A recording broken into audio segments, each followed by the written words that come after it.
while I'm putting this guitar on. It's not like I'm going to play anything.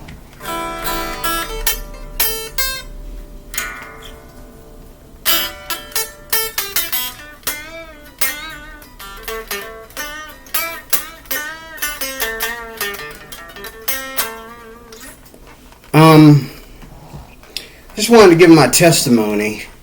This testimony goes out to people who have or people that are beginning to play the guitar. Before you start watching all these magnificent players and performers and teachers on YouTube, and you start getting, music block and all like that, I'm here to encourage you. My goal here right now on this channel when it comes to music is to encourage. I'm not here to really perform anything because look around you. I'm not in the right place. I got neighbors, they trying to sleep. I don't have a garage, or I live in an apartment and I can't, my amp would make everybody leave their homes and go get drunk. Okay. I can't plug in my amp, I can, but not this time of night. And I think I have played a little bit for you on this channel, but I want to encourage those that are, looking at YouTube like I look at YouTube, and they want to advance at playing the guitar. I've done a bunch of videos on what I feel is the best way to learn. You don't have to listen to me. If you got something that works, that's fine. Everybody that's been watching my channel knows how much I am totally pro Fred Sokolow. I think he's gonna teach you the most for your money. I think that right now, don't let it confuse you. Right now, Fred Sokolow has paused on the guitar and electric guitar, and he is teaching ukulele right now as we speak. And he's getting old, but it was Fred Sokolow that I used, his teaching that I used in the band. How did I get to the band? I'm not in a band right now because I've moved away and I'm back here in this crazy Pittsburgh. I'm away from Westmoreland County. I walked out on, the church band because I lost my contract over there in Westmoreland County, and I had to move here to Pittsburgh. And I don't really have friends and family over here. I have a lot of people that I know because I was born and raised here, but I was away for 30 years or more, and then I came back here in 2015. So I really don't do anything. I don't really even go to church in this town, this city, that much. And speaking of church, anyone that's been watching my channel knows that I'm a Christian, and that my goal is to add this to Christian music. And you say, well, Christian musicians don't really go up there on the scales. You're kind of wrong about that.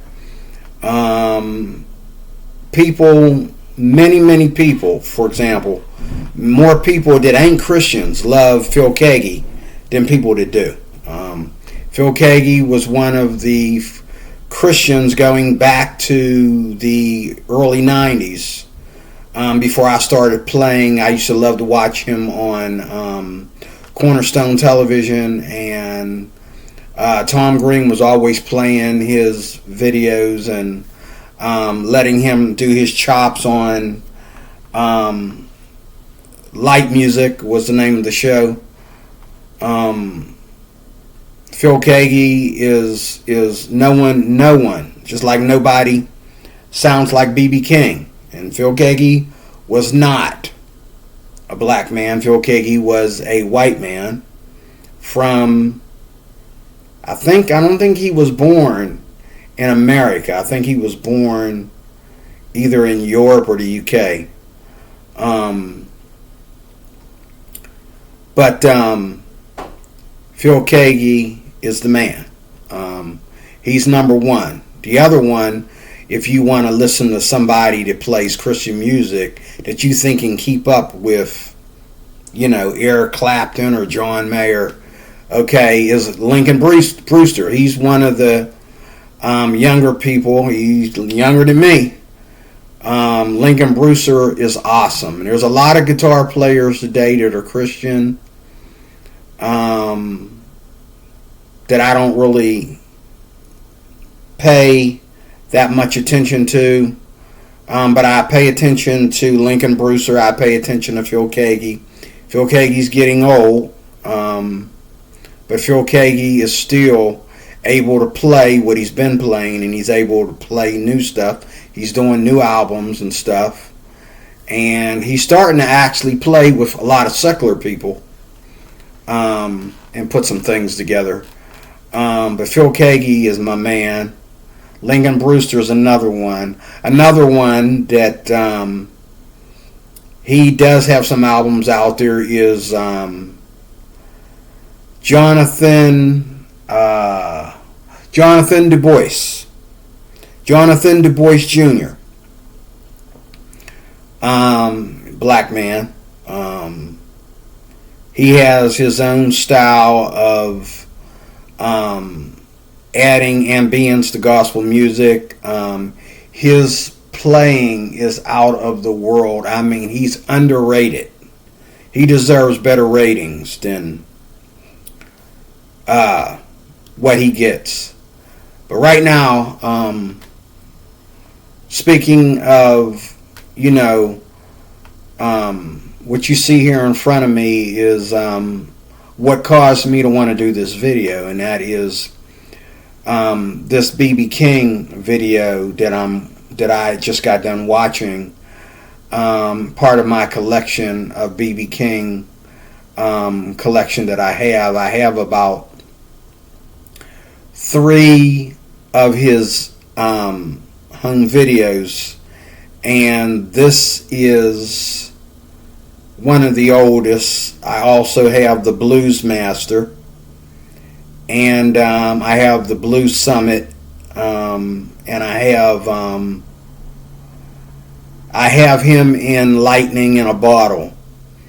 And one thing about B.B. King, and this is all in correspondence to my testimony, is that B.B. King, in this video right here, and this is not why I watched the video, but I just noticed this tonight after watching this for the 3rd time, that there were hardly no black people in the audience when B.B. King was playing. I seen one black guy and one black girl. I don't know if they were together in a video or not, but I seen mostly white people in this video. This video right here.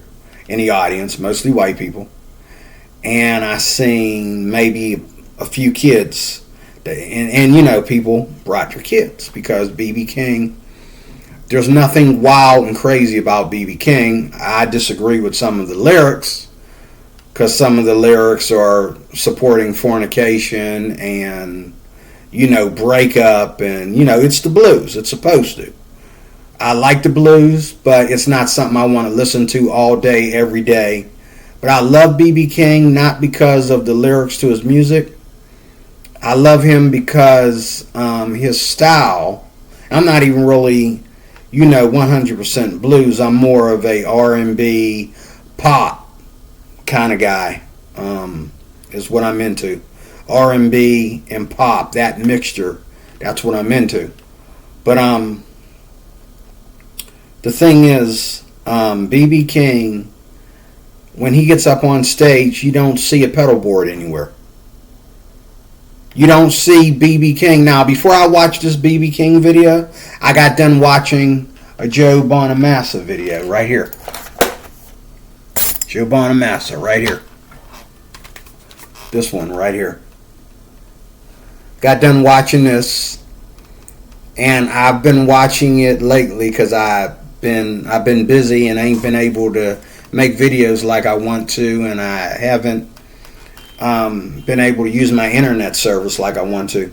So I've been, watching a lot of music videos and stuff like that. And this Joe Bonamassa video is awesome. I like Joe Bonamassa because Joe Bonamassa's got to be one of the best guitar players of our time. And I've seen him play B.B. King stuff. I've seen him play Eric Clapton stuff. I've seen him. He hones his licks off of everybody, and he whatever he plays, he makes it sound better. Also, with Joe Bonamassa did write some songs, and he has a really, really strong sense for he has a really, really strong, well-developed playing style. You know what I'm saying? Him and BB have that in common, where they could be playing something, and there's always an ending to a lick. You don't just play and you sound good and then you leave, you stop on the sharp or you stop on the flat. No. With Joe Bonamassa and B.B. King, you always stop on the first chord or the first note of the scale. Like if you're in C, that's where you stop. So whatever you can play all over the neck. But when you close out, you're going to stop on C. Whether you play C low or play C high, you're gonna stop on C. Okay, and Joe Bonamassa and B.B. King have that in common, to where and I've seen Eric Clapton play, and I've seen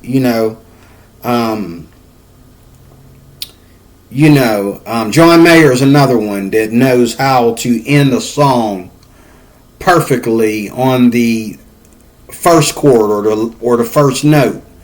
He's another one that's real thorough in how he begins and ends a song. And BB has always inspired me, not because I'm a blues freak and not because I'm even into that style of music is not my number one. Again, first of all, I'm into Christian music. Second of all, I'm into more of a pop R&B vein. But BB, he plays his guitar as if there are no other instruments to back him up. When he plays a slow solo, I just watched in this video right here, I just watched him take and jam with the keyboard. He played the same thing that the keyboard player was playing. And there are certain songs where he played the whole song keeping up with the keyboard player. And he said in his teaching video on Blues Master, he said that he likes standard tunes. He also said that he learned how to play guitar off of listening to horn players. Okay, now take notes on this stuff. Okay, so B.B. King, that's why he has horn players in his band, as you saw here. That's why he has so many horn players in his band, because that's how he learned how to play. And what he does is he's listened to some of the best horn players of his time, and he's tried to mimic what they do on the guitar. Okay? Me, myself, sometimes, I find myself trying to mimic what I've heard keyboard players play and stuff like that, and I'm always in the cleaner tones, because like BB, I like to be able to play in a way where my music is not only, got a beat to it and got good rhythm, but I like mellow, moderate music. I don't like I'm not really into heavy metal. I'm not really into constant hard rock. A hard rock song here and there, I'm cool. I'm cool with people like Creed, and I'm cool with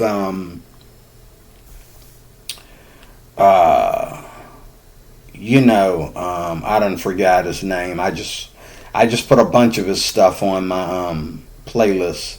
Forgot his name. But anyway, moving on. My testimony is this.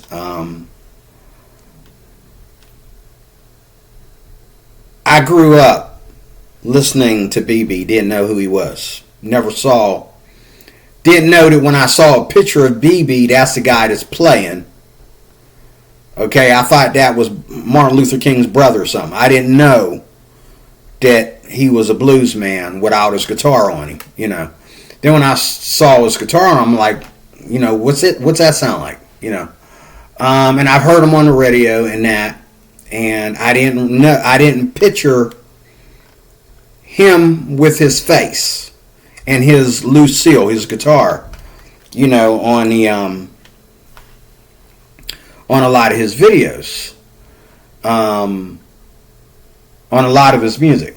So when I matched and I didn't really match B.B. King to his Lucille, and I didn't match B.B. King to what he was playing until I started playing guitar, and I started listening, and take notes on this. I started listening to people like BB play guitar, because I'm now taking guitar lessons. So I started listening. Okay? The first time I heard Hendrix, I had to stop. The first time I heard Hendrix real good, for a whole song, and I found out that was Hendrix. I was a housekeeper at the YMCA in Westmoreland County. And I'm at the Valley Points YMCA. And I asked this young white dude, I says, who is that? I hear that song often. I haven't heard that song for years. Who is that? He said, that's Hendrix, man. You don't know Hendrix? I says, I like his style, man. His playing is out of this world, man. But who is that? He said, that's Jimi Hendrix, dude. I says, oh, okay. And so when I started playing, I started looking for Hendrix. I started looking for BB. Okay. I started looking for Clapton. I knew about Clapton. But I never really thought he was any good. I didn't really get into these people until I started playing. I didn't really start to really watch them on YouTube. I have a collection of the Crossroads, the Eric Clapton Crossroads.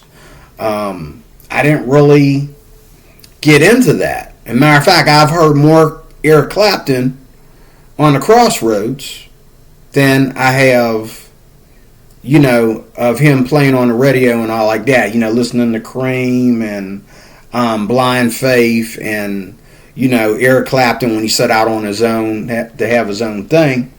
And I probably heard more of his own thing than I've heard him playing Blind Faith and Cream and all that kind of stuff. Is Cream a band or a song? I think it was a band. Don't quote me. I think it was a band that he played in. But if I'm wrong, correct me. But my testimony is important because it's all about my ex-wife. Because when I heard Hendrix, okay, and BB, I knew I wanted to play guitar. But I just never, for some reason I felt like, because you don't see a lot of black people playing guitar. You know what I'm saying? You don't see, especially back, me coming up in the 80s, as a teenager in the 80s, I didn't see a lot of black people playing guitar. And then when I would hear black people playing guitar, I didn't know how to connect with that. You know what I'm saying? I didn't know how to connect with that. And so, and I didn't know that they were definitely black. I thought maybe black guy was singing and a white guy was playing. I didn't really know that these guys are geniuses like that, okay? And it wasn't really about, I've never been a man to worry about black or white, but it does bless me to know that black men can be this talented. And BB doesn't really have a good sense of music theory. He's one of the best guitar players of our time, and he's really self-taught, but he doesn't, as if you listen to his Bluesmaster video, he really only plays like two scales. One of them is the harmonic scale, and the other one is the minor, the blues scale. The blues scale and the harmonic minor scale. Those are the two scales he knows. I don't even know if he ever plays major pentatonics or anything like that. I don't know if I know he doesn't practice modes or anything like that. Neither do I. But when he was in the Bluesmaster series, one thing that inspires me is that BB, and this is the way I started too, is you play one thing and that thing sounds so good to you. It sounds like a guitar. It sounds like you're progressing. So what do? You start to play that thing until it becomes something else. And that's what guitar playing is all about. You find one thing that you like, and then you play that thing until it becomes something else. If you watch, like I watched this video of BB, and I'm watching, he's always playing between the A right here, the A and the B. The A and the B. Okay? He's always playing right there, between right here. This is his center right here. A and B. A, B, or should I say A? What is this? This is A, B. Okay. And he's borrowing notes from the C sharp pentatonic scale too. Okay. So, right here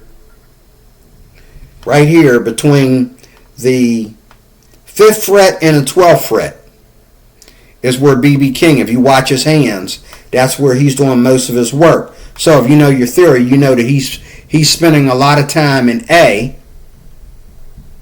okay, which I think he said his scales were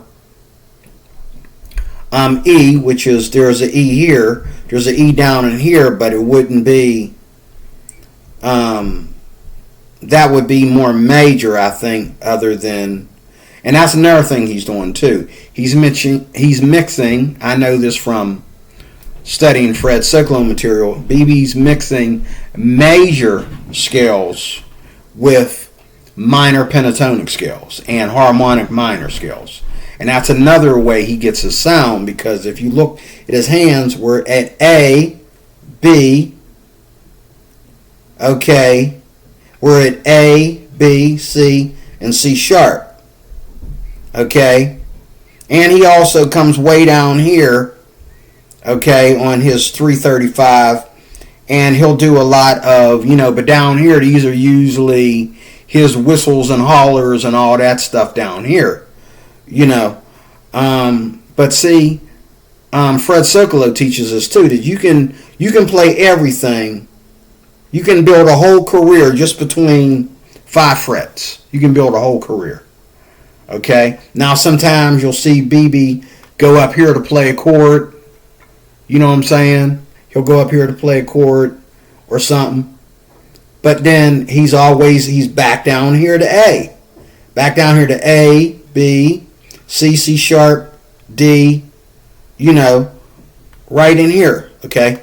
So, it's not hard to try and mimic a lot of things. But getting back to my testimony is I didn't really chase my desire to play the guitar.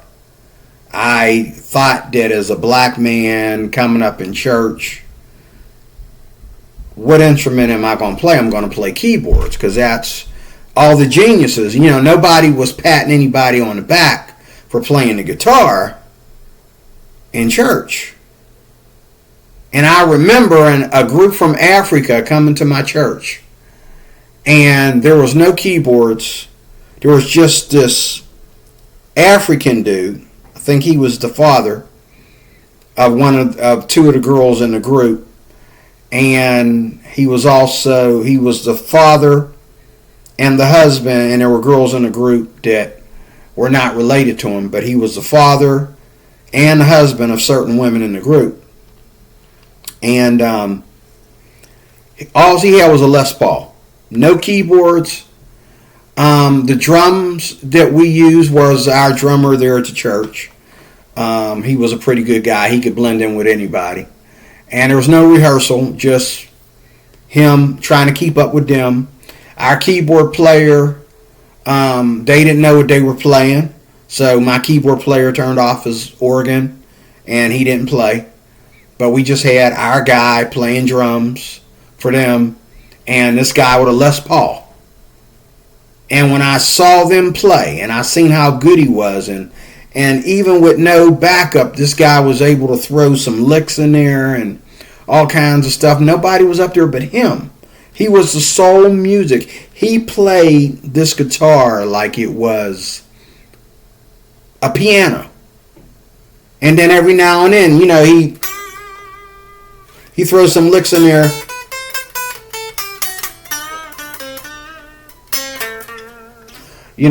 He throws something in there.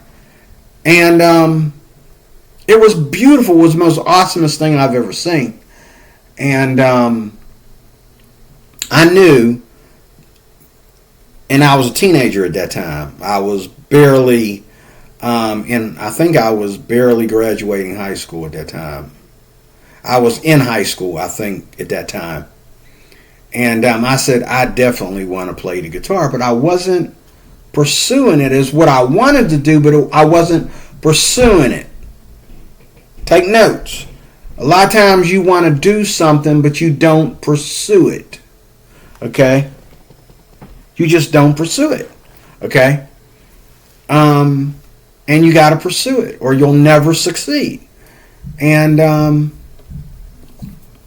so after I got married, I gave my keyboard to my wife because she, and this is my ex-wife, I gave my keyboard to my wife because she found out I had a keyboard and she plugged it in and started playing, and I'm like, I just turned around and walked out of the room like, what am I supposed to do with that? I'm trying to take keyboard lessons and she gets on my keyboard like she's Liberace. I'm like, okay, you know what? I'm done with the keyboards, okay?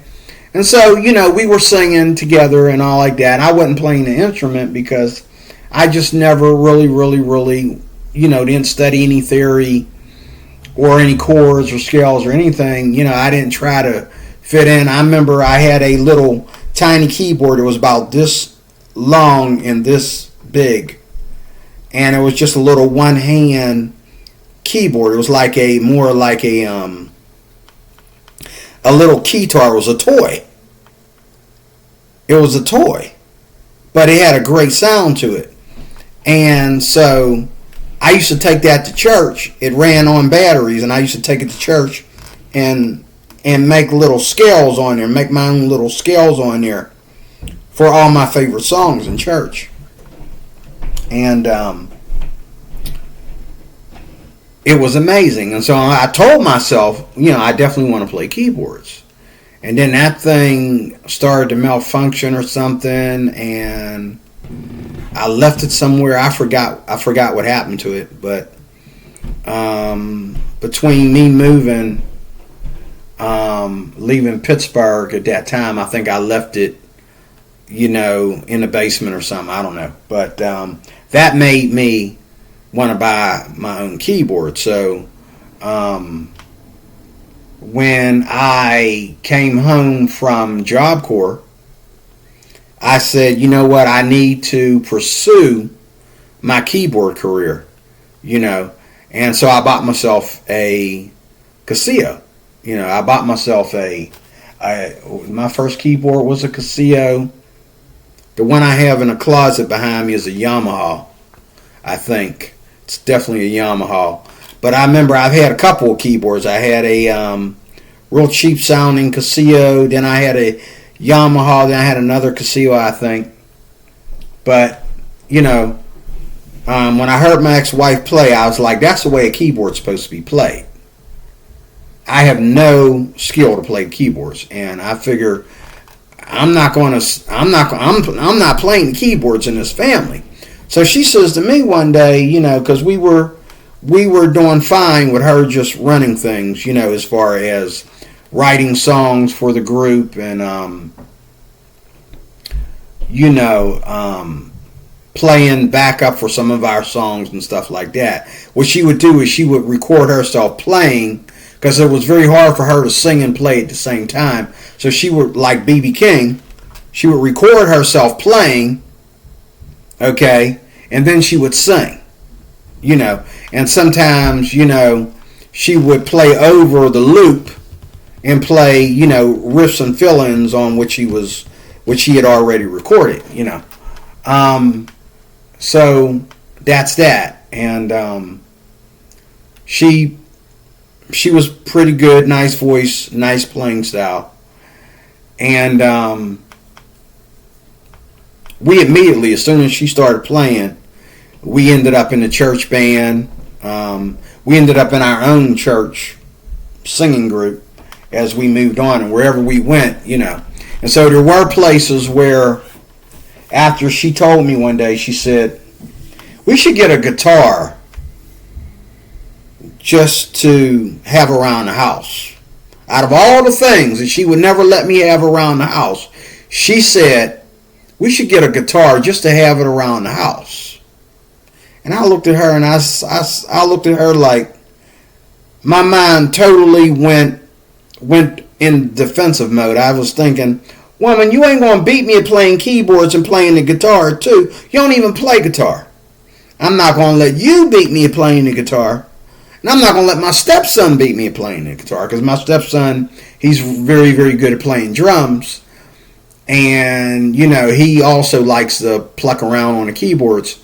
I'm thinking, I'm the husband of this family, and I'm not going to let all these kids, everybody in my family's musical, I'm not letting everybody beat me. I'm not going to be the one, I got to go to my wife to teach me how to play the keyboards. Who's going to teach me how to play guitar? I said, you know what? No. And I went back to her and I said, you know what? I've been thinking. I think you're right. I think we should get a guitar.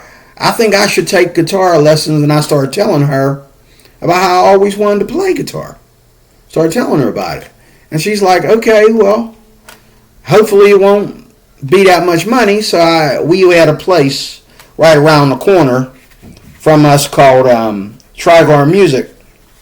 He was a good friend of mine. We go back a ways.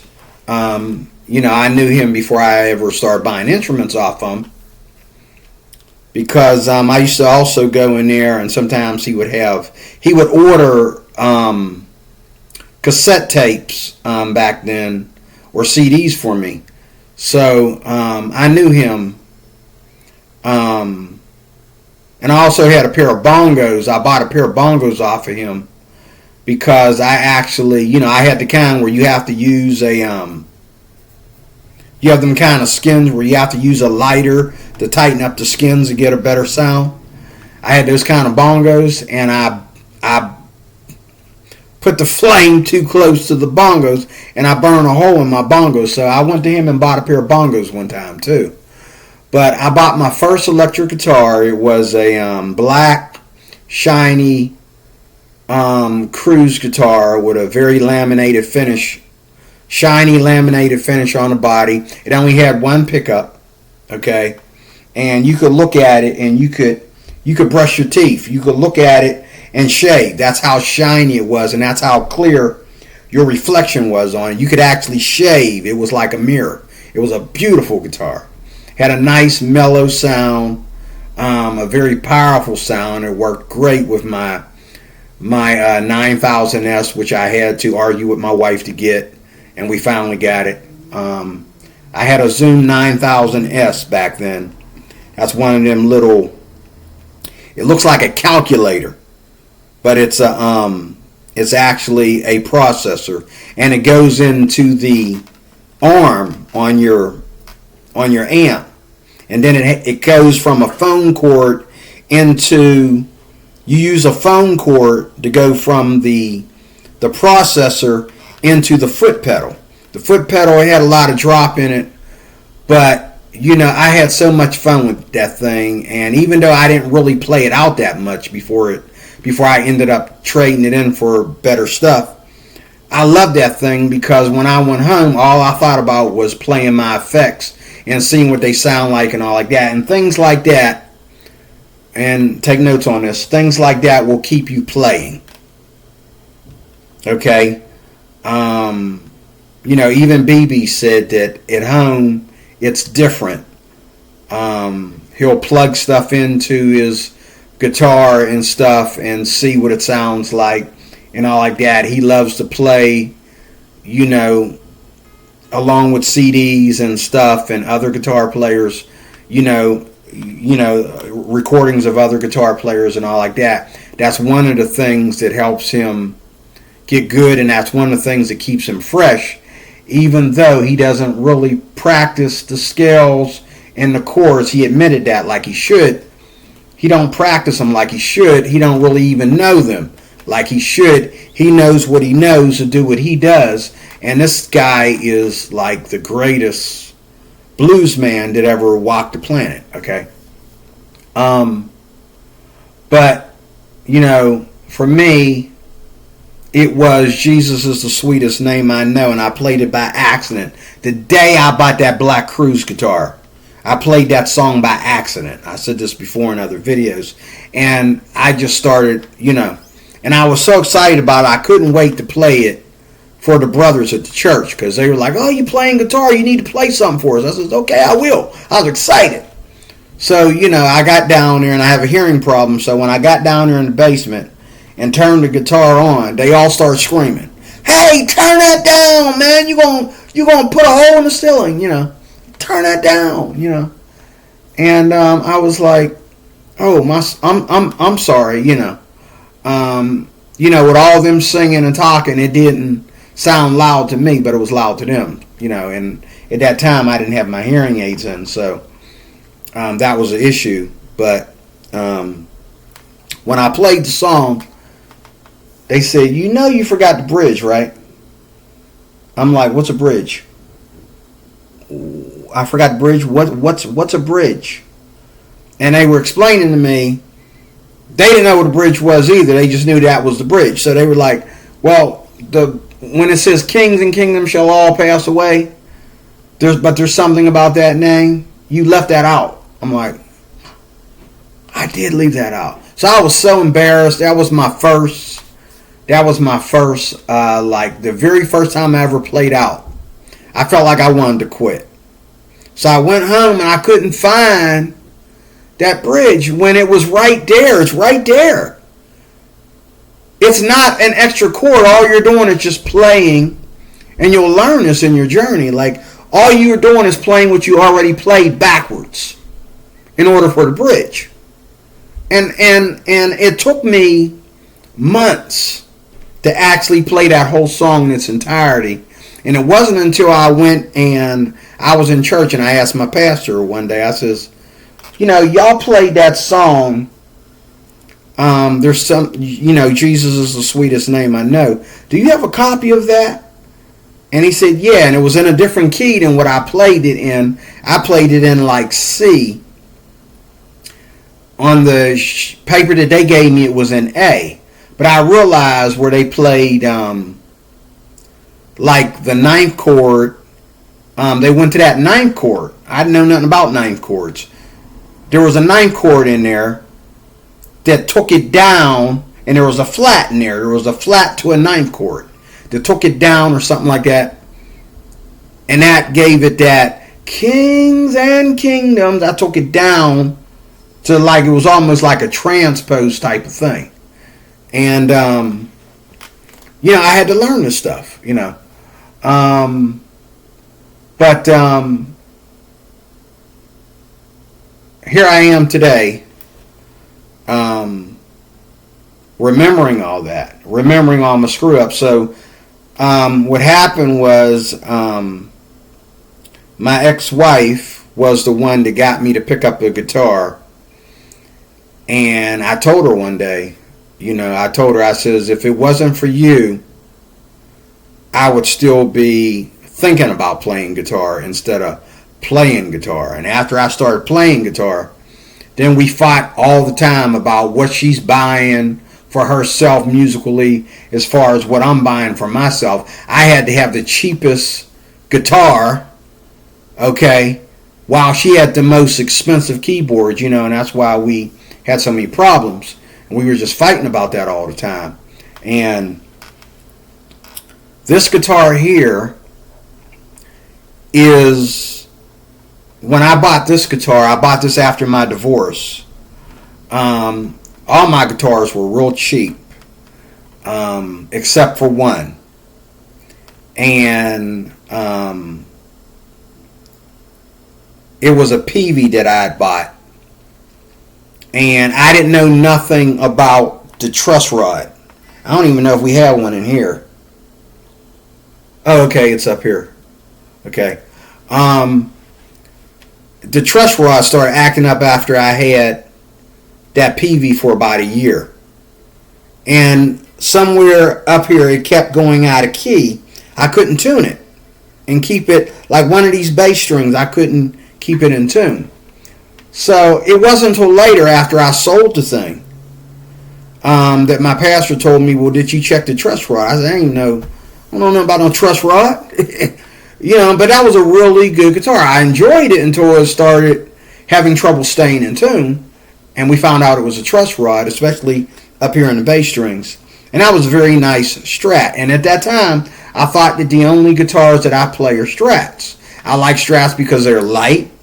This one's a little heavy compared to all the Strats I've had.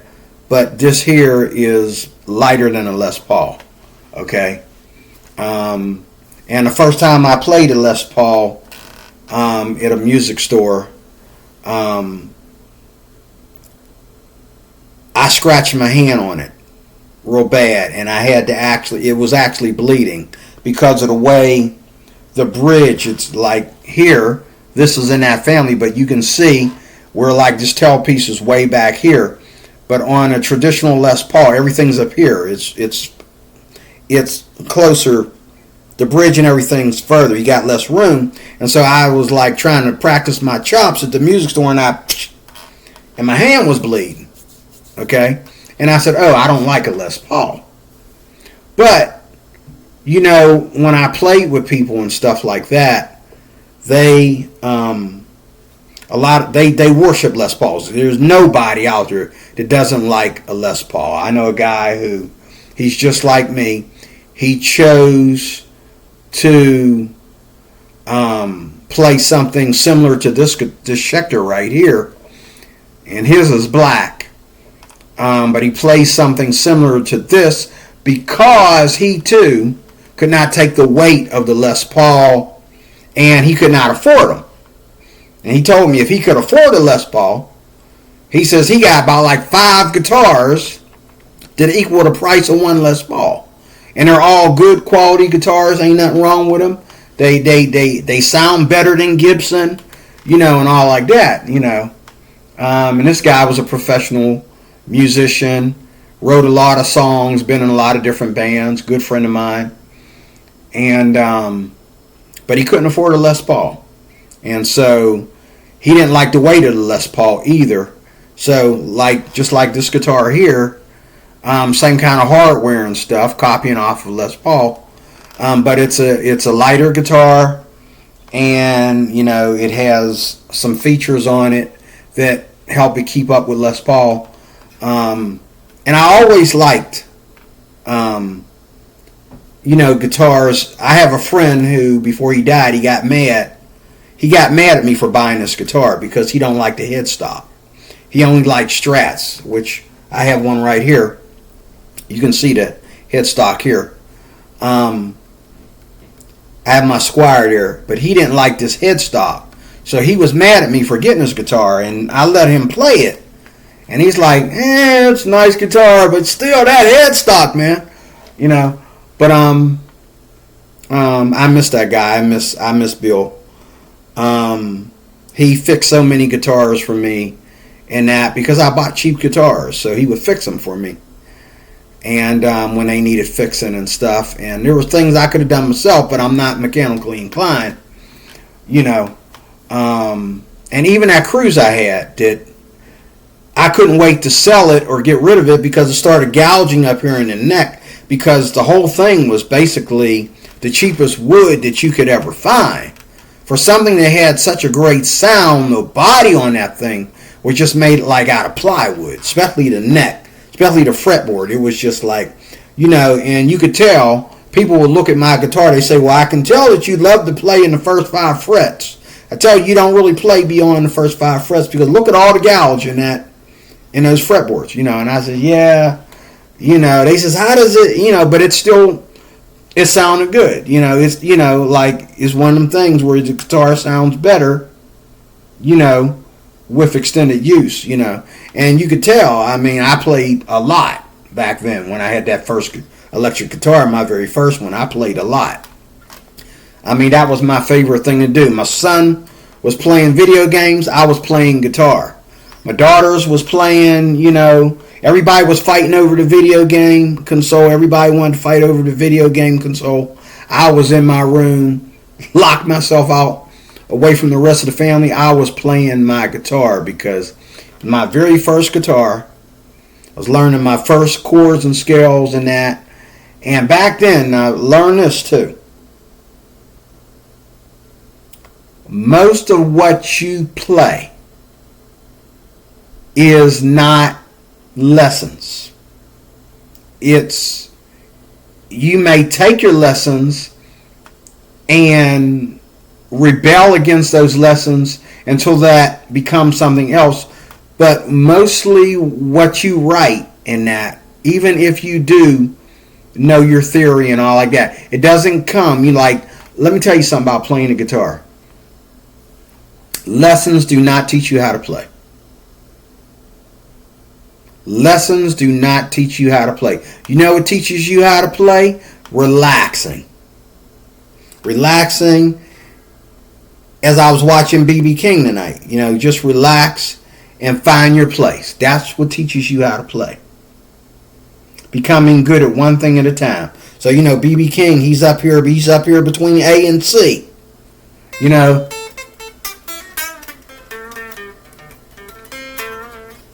He's up here between A and C, and you find one thing that you're good at, and you just keep on playing that thing till it becomes something else. Then you move on to something else. Okay, well, I've been spending all this time between A and C. Let me go up here and spend some time between F and A and see what I can learn up there. Okay?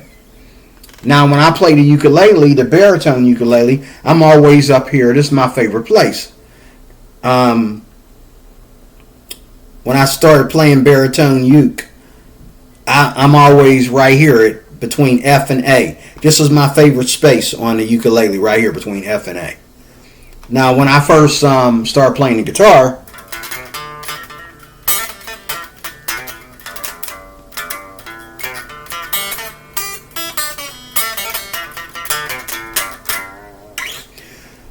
I've always played up here in A.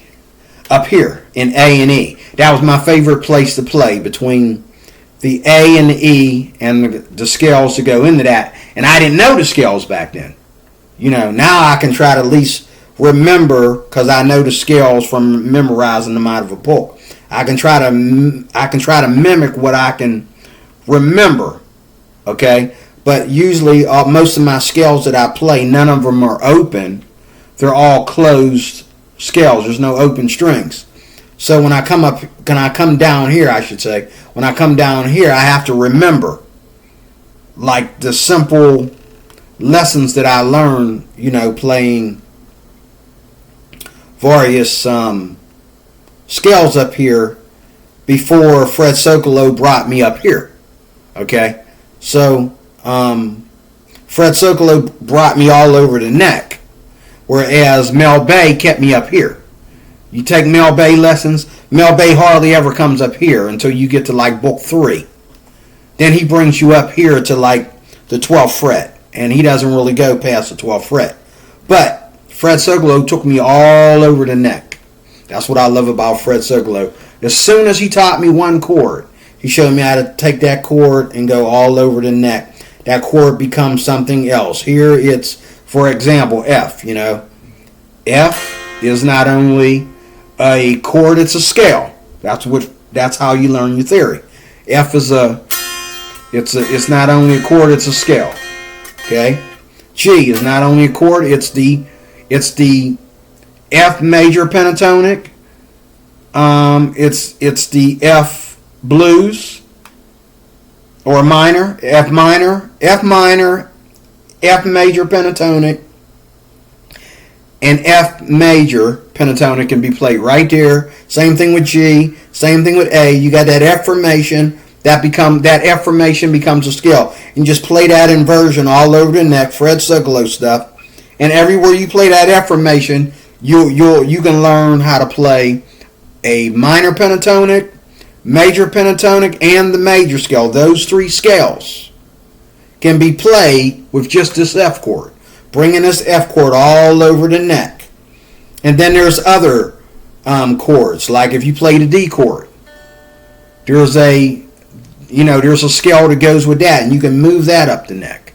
Okay, this is your theory. This is what a lot of the pros know how to play, and this is what Fred Sokolow teaches you, what the pros know how to play. Now,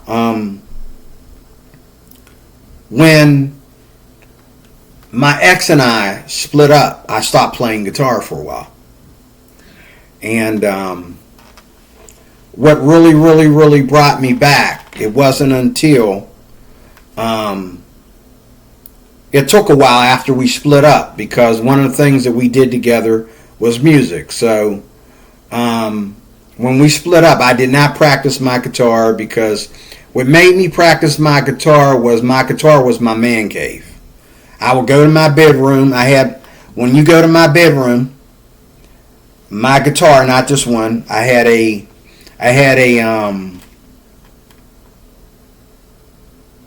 I forget which one. I think I had 2 cruisers. I had a yellow one. I gave it to a friend of mine when I got this one. But I've always had more than one guitar from my last years of my marriage all the way up to now. I've always had at least 2 electric guitars.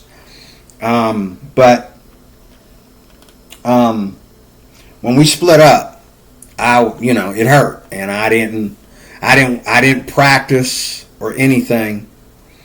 When we were together in my room, you walk in our bedroom, the first thing you seen was my guitar sitting right there by the window, behind the TV, and you saw my pedal board sitting right there. Everything was plugged up. All I had to do was shut the door, turn my stuff on, and a lot of times I would use my headphones. But if I was waiting on a call or something, then I would just play live. And, you know, my youngest daughter, who's also a guitar player better than me, my youngest daughter would come in and watch me play. And I taught her first chords, and that she didn't give me credit for it because she didn't really understand how to play those chords until she started getting with other kids and getting in bands and stuff like that. So my youngest daughter is also a guitar player, and when we would jam together, it wasn't until later, after, you know, I was long divorced, that and I had custody of my daughters. We would go and, you know, I would help them with their band, and they would help me in church and all like that with whatever I was doing. I tried to get my youngest daughter to play backup for me, but she was a little selfish about it, and stuff like that. But I played backup for her, you know, on some things and that. But finally, when her and I split up and I stopped playing for a while, again, you know, my daughter, when I had custody of my daughters, I played a little bit, but not that much. And then when custody of my daughters went back to mom, then I started feeling lonely again, and I didn't pick it up. It was me going to my man cave that made me play the guitar when I was married, and it really made me good. And then that all started to just get rusty after I got divorced. You know how it is. And then it wasn't until I started playing in church. I had my old red acoustic. It's in this closet behind me. I had this red Cort acoustic. It's a Cort acoustic. And it's the only guitar that I've ever spent actually playing when it comes to acoustics, because I really don't like acoustic guitars. And the best sounding acoustics guitars I've ever had, I hated them. Okay? But I played this one, and this one has a nice sound to it. And again, here we go with the truss rod. And I think my pastor, he adjusted the truss rod for me, but then I took the strings off of it and I never put the strings back on yet. And so eventually, you know, one of these days I'm going to, you know, get that guitar strung up and tuned and everything and start playing with it again. But, you know, I really found out that I really don't care about acoustic guitars when I started playing ukulele. For a long time, I didn't even play acoustically until I started playing the tenor uke. And then I started playing the baritone uke. I play them both. And I play acoustically because of those two instruments. I don't play the guitar acoustically. There's just something about it. There's that Cajun sound, I call it. I never liked it. I've always liked classical guitars more than regular. I love dreadnoughts, but as far as the strings, I love the sound of the dreadnought best, and the one I got in here is a dreadnought, and the body is not that thick right here, so it's not like, you know, and that's the thing I hate, but it's not like that. It's a very easy guitar to play. But the dreadnought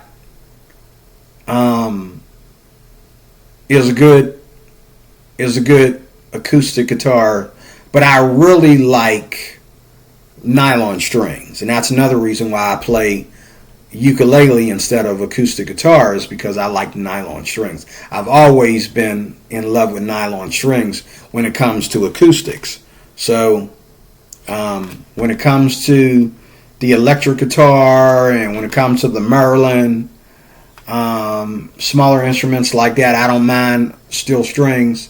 But when it comes to playing acoustically, for anything else, it's ukulele. I love the nylon strings. I love when I play my tenor or baritone, it's like playing this electric guitar, only This has a little bit more weight and has a harder body. Where, my baritone and my tenor ukes, they have more fragile bodies, and they're so light, they're like paper, and you don't even need a strap. And I just love them. That's what really keeps me musical. And if it wasn't for them, I probably wouldn't even be playing this, because I play the uke. I play my ukes, and then I watch a B.B. King video, or I watch Joe Bonamassa, and I realize that there's just some things that ukes can't do. And it's not because they're ukes, it's because they're acoustic. So, you can do, we got electric ukes out there too, but, I love the electric guitar. The electric guitar, is probably about my height. Me and this electric guitar are probably the same size. This is the only thing I can't see myself playing anything taller or bigger than this. Okay, because you see me playing next to somebody that's 6 feet tall, and I remember one time somebody teased me. They say, "Hey, you and your partner up there were playing together. I think your sound was crawling on the floor, dude. His sound was perfect, but your sound was crawling on the floor." I'm like, okay, that's a funny joke, dude. Because I'm only 5'3.5", so if I'm playing acoustic and he's playing acoustic, his sound holds up here, mine's way down here. But that's another thing I love about the electric guitar, because it doesn't matter how tall you are, the sound is coming through the amp, and the amp, you're either gonna stack it or you're not. It doesn't matter how tall you are or how short you are. You're either going to stack it or you're not. But what got me into the church band was I finally, after being divorced for a while and that, I finally started writing songs. And I wrote a couple songs after my divorce that people at church were asking me to play, and they were inviting me. They were inviting me at block parties. They were inviting me to go to the parks. People started inviting me to play. And some of the songs that I wrote, they remember me playing them back when I was married as well. So, they would invite me. And so I got invited and all like that. And we had some new, really great guitar players in my church. One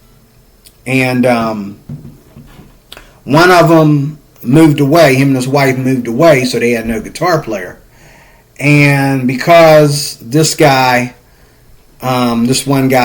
one brother had played backup for me, when him and my pastor would play backup for me, when I would sing a solo and play my acoustic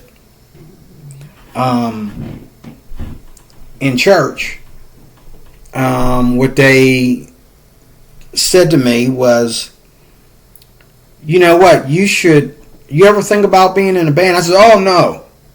I immediately cut him off. I says, "Oh no, I don't want to mess you guys up like that." And he says, "Well, you seem to have a good sense of rhythm. Because I know from playing with you and listening to you sing and play, you seem to have a pretty good sense of rhythm." And he says, "You can join the band. You can either keep up with me and play rhythm, or you can play your scales. You can play your scales, your leads, fill-ins. We can work things out. If you can keep up, we'll give you your own spot and all like that." And I tell you what, man, just going to rehearsal, I felt like I was going to pee on myself. Like, I was so nervous.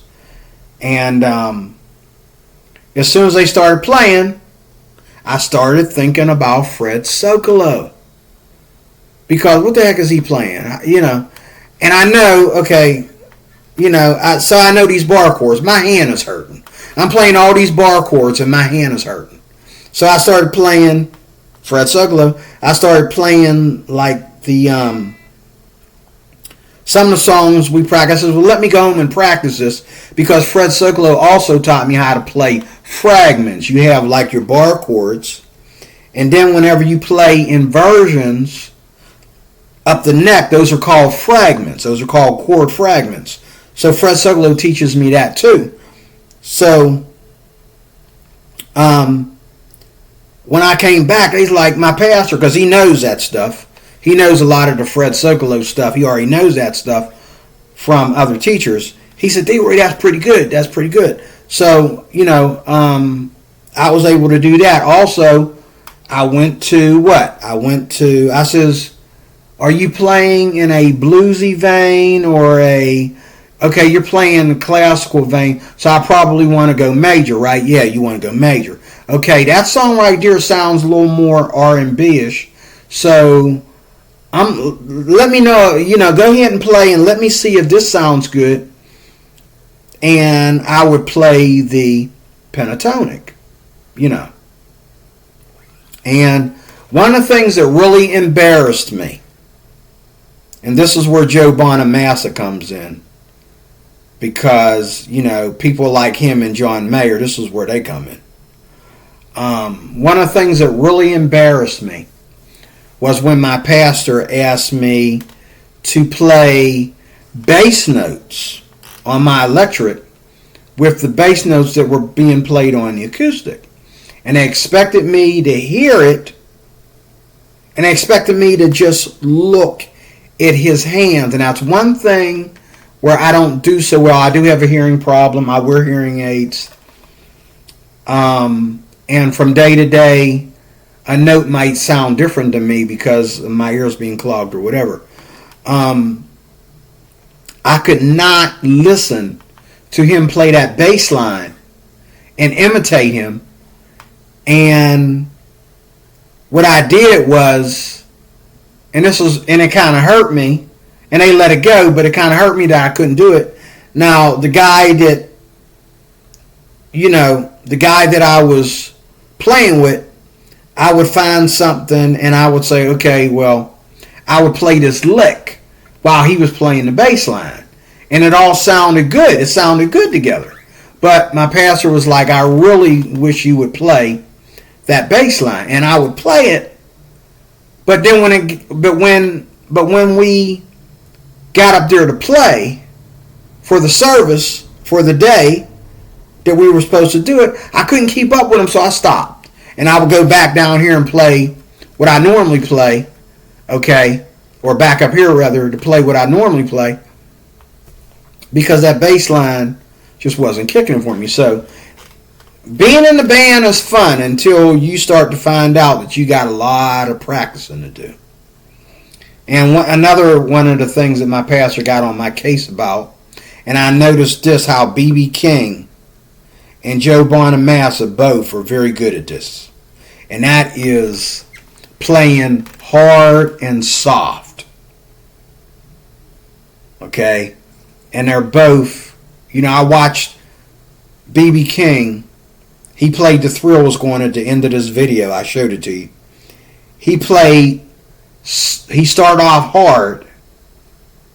He started off like in the middle volume without touching his volume. It was all in his hands. He did not touch his knobs. It was all in his hands.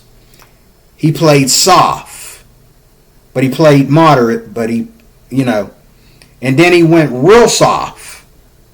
And because he wanted you to hear the band behind him. So he was playing and he was like, holding, he's playing a lot of vibrato. Because he wanted you to hear the band behind him. He would play real soft and he would play vibrato.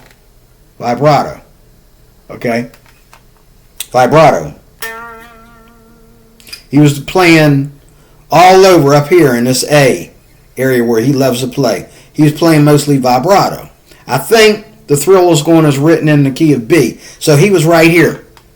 He was right here and he was, playing all this vibrato stuff very, very softly. Then, at the end, when he was ready to end of the song, he just, without touching the knobs, he just started playing louder.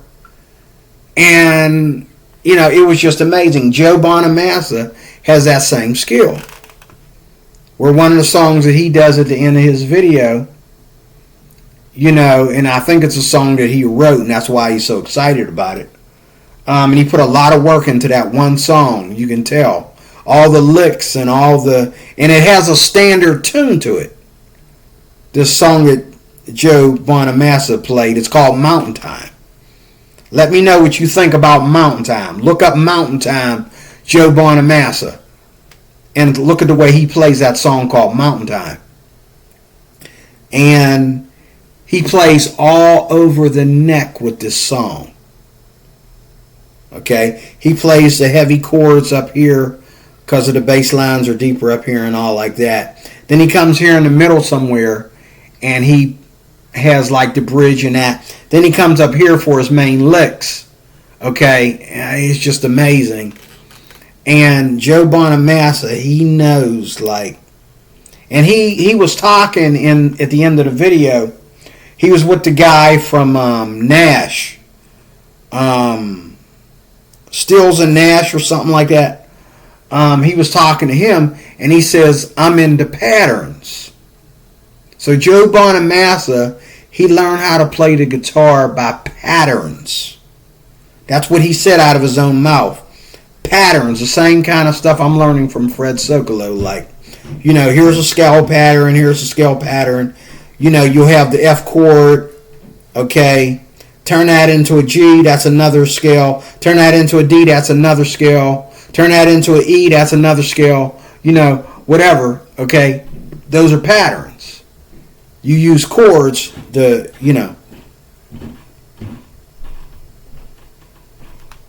And Joe Bonamassa, I didn't know this was...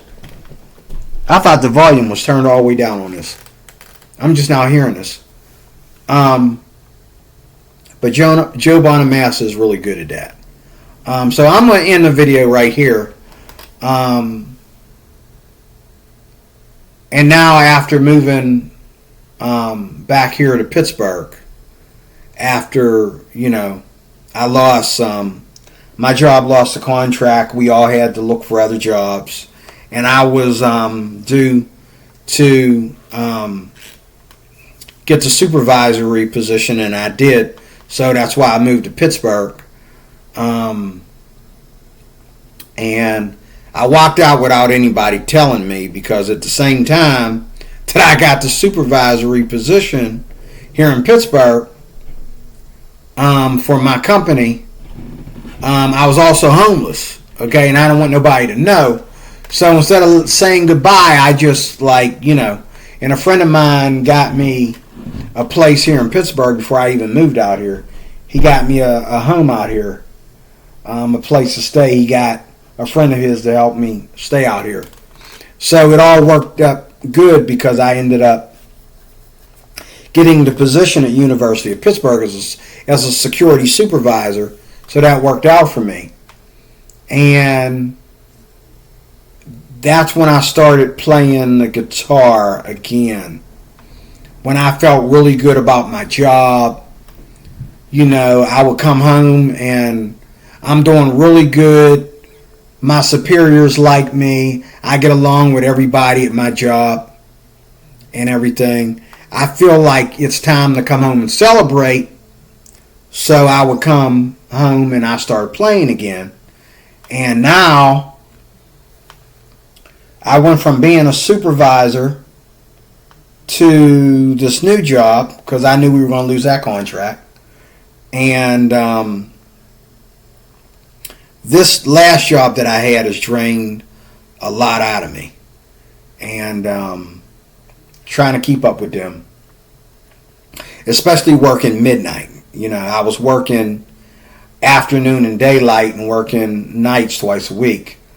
But working midnight really drains me. So that's one of the reasons why I don't play as much as I should and as much as I want, because working midnight drains me. But lately, me being unemployed right now, that's been a strain on me. And sometimes I have to force myself to plug in and practice, because I just feel there's things to worry about. So that's my last lesson for you right there. If you got worries in your life, your marriage is more important than your guitar. God is more important than your guitar. You being able to keep bread on your table and all like that is more important than your guitar playing. If things get in the way, just simply take a pause and set a goal to get back to your playing. And my goal is to, while I'm waiting for some things to happen, I'm not going to let life pass me by. That's why I'm getting back into playing.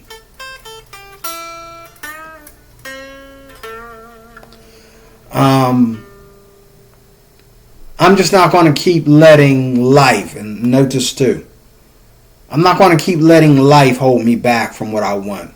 Because any day now, I could be where I want to be. By a miracle, by an act of God. And I need to be ready for the blessing. And when people say, oh, you said you play guitar. Okay, well, don't say you play guitar and you can't play. Don't say you play guitar if you can't play. If you're not practicing, if you don't remember the chords, if you don't remember a scale, if you don't remember, how to play something for the blues, play something for the country, play something for rock and roll, gospel, whatever it is, you need to have something to give. And there's a lesson right there too. Having something to give.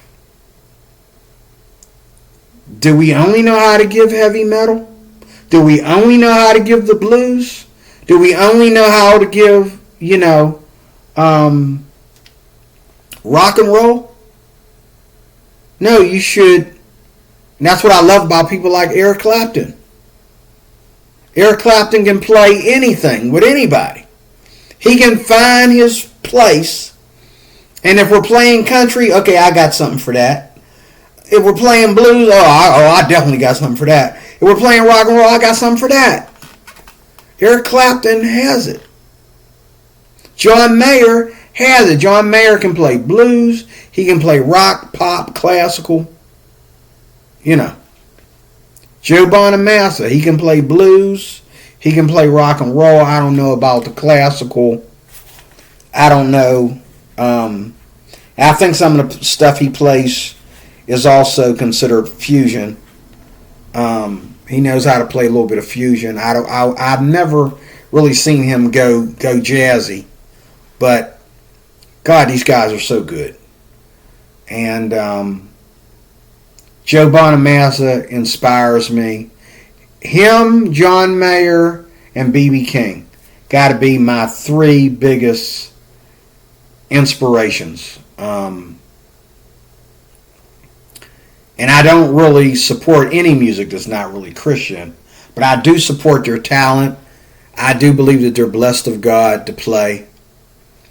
But, don't two things you don't want to waste your life on.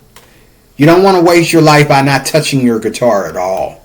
If all you know how to play is one song, at least you know how to play the guitar. If you know how to play one song, at least you know how to play.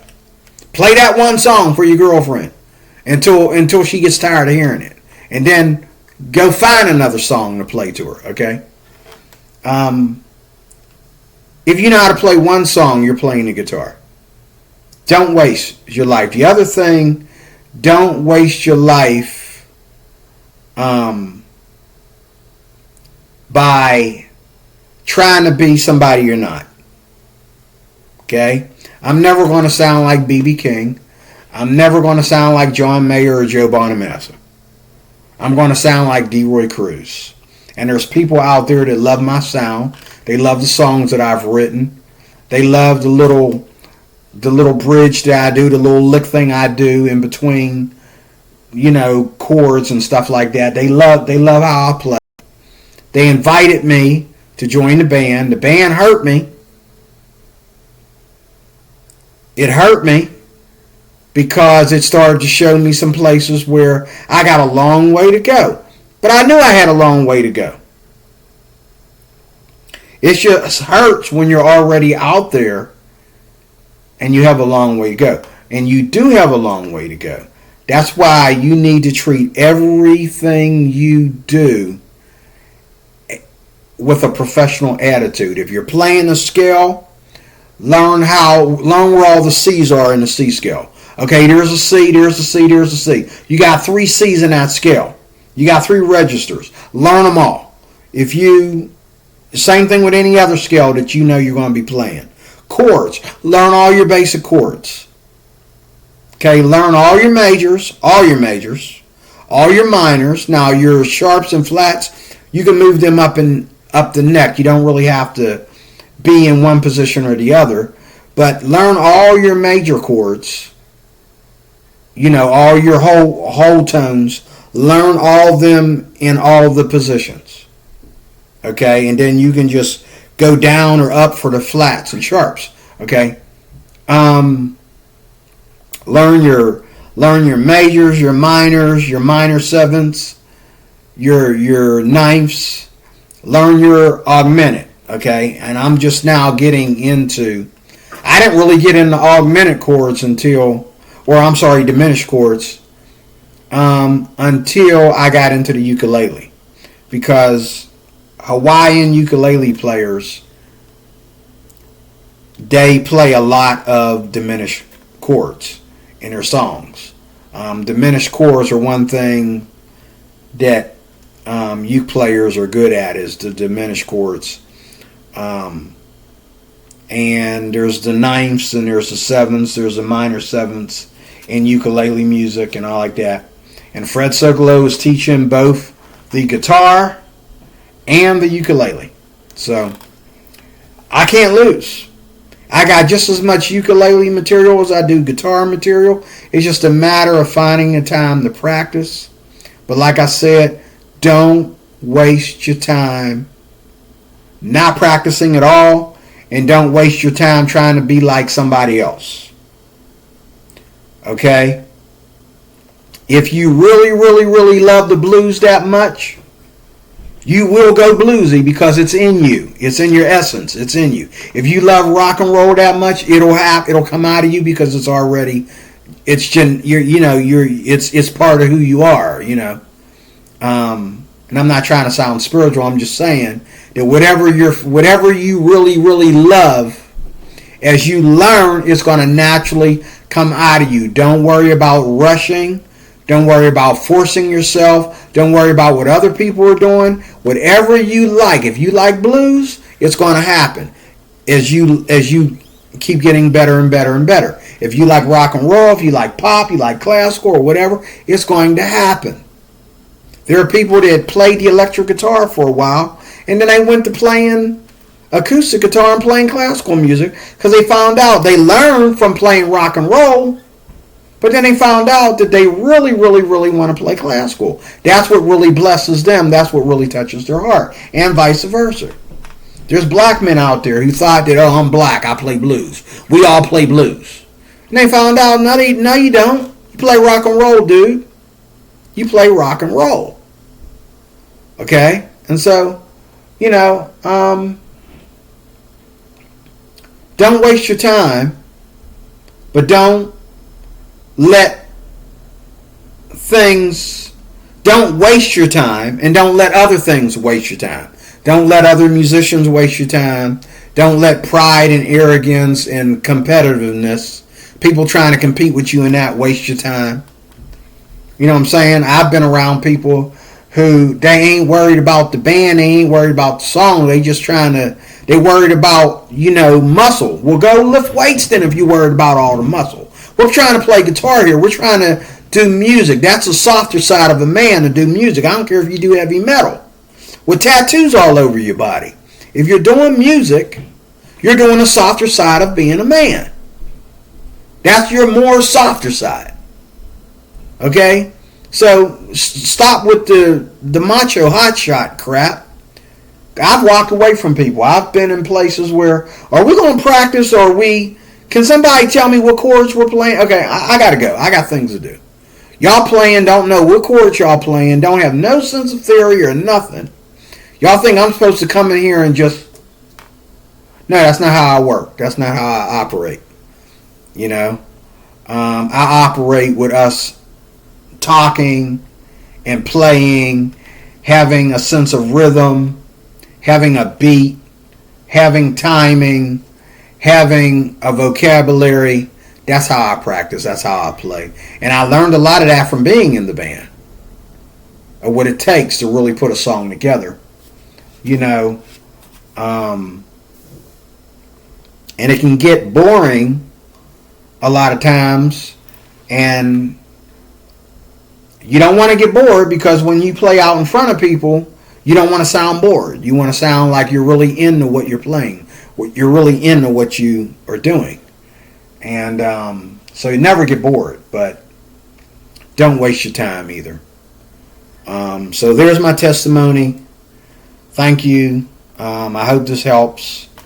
And like I said, I'm going after those that are like me. You watching all these YouTube videos and you're not getting any better. Okay? And I know I have right in front of me what it takes to get better. It's just a matter of taking the time to practice it. And it doesn't take a lot of time. It just takes consistency. You know what I'm saying? If you're going to practice 3 days a week, that's better than not practicing at all. If you're going to practice 1 day a week, that's better than not practicing at all. Okay? If you're going to practice your chords, practice your scales, fine.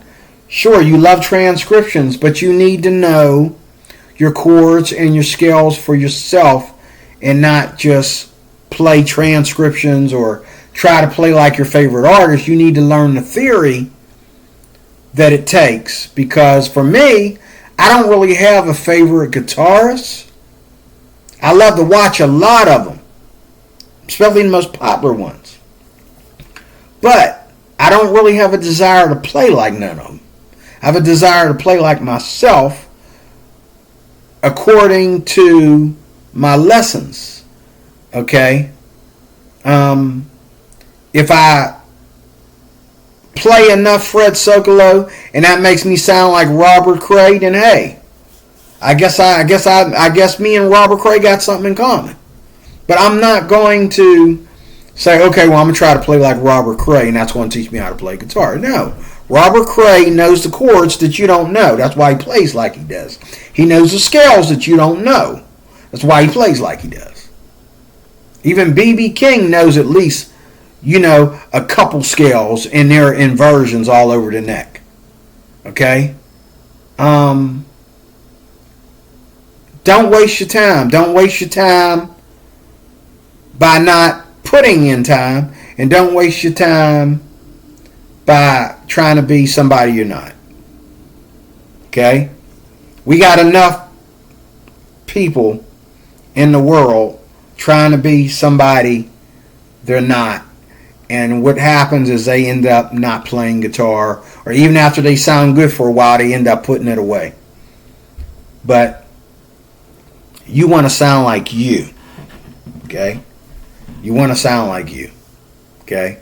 And everybody out there, whether they sound like B.B. King or Joe Bonamassa or Eric Clapton or whatever, okay, they sound like them. That's what makes the album, them sounding like them.